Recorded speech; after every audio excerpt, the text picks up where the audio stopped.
ડાંગ જિલ્લાના ધાણી આંબા ગામે બની રહેલ નવનિર્મિત પુલમાં તિરાડો, ગ્રામજનો દ્વારા થઈ રહ્યા છે ભ્રષ્ટાચારના આક્ષેપ।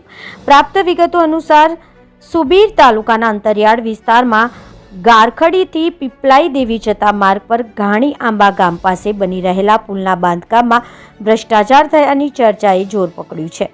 નબળી ગુણવત્તા મટીરીયલ, બાંધકામમાં વપરાતું સિમેન્ટ, રેતી અને કપચીનું મિશ્રણ નક્કી કરેલા ધોરણો મુજબ નથી, જેના કારણે નવું બનેલું બાંધકામ ટૂંક સમયમાં તૂટી રહ્યું છે। સ્થળ પર અધૂરી કામગીરી તેમજ વાસ્તવિક સ્થિતિમાં ઘણું કામ બાકી છે અથવા અધવચ્ચે જ છોડી દેવામાં આવ્યું છે તેવું જણાઈ રહ્યું છે। અહીંયા પારદર્શિતાનો અભાવ પણ જોવા મળી રહ્યો છે, કારણ કે કામના સ્થળે કોઈ પણ પ્રકારની માહિતી બોર્ડ, કામની રકમ, એજન્સીનું નામ, કામની સમય મર્યાદા લગાવવામાં આવ્યા નથી, જે સરકારી નિયમોનું ઉલ્લંઘન છે।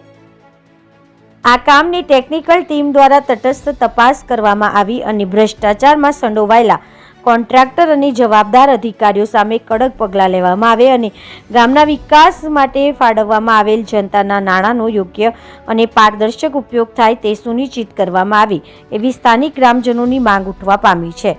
Reporter Vinod Parmar, BN news Gujarati, Dang.